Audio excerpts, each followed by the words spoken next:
రాజకీయాలు మాట్లాడే సమయం కాదు ఇది. అందరినీ మనం కోఆర్డినేట్ చేస్తే సరిపోతుంది. That is more priority. అన్ని చర్యలు తీసుకున్నాం. 11 ఎన్డీఆర్ఎఫ్ టీంలు, 12 ఎస్డీఆర్ఎఫ్ టీంలు కూడా ఏర్పాటు చేసాం. రిజర్వ్ టీమ్స్ కూడా ఉన్నాయి.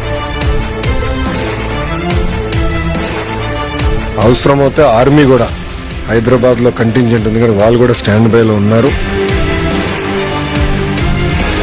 ఈ సైక్లోన్ వల్ల సుమారుగా 40 లక్షల మందికి ఇంపాక్ట్ ఉంటుంది.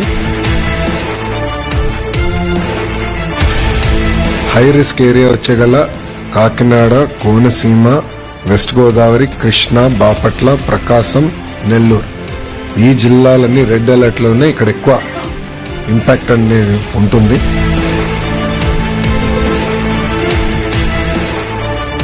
ప్రజాప్రభుత్వం లక్ష్యం ఒకటే, లాస్ ఆఫ్ లైఫ్ అనేది ఉండకూడదు. దానికి తగిన చర్యలు తీసుకోమని గౌరవ ముఖ్యమంత్రి గారు చాలా స్పష్టంగా చెప్పారు.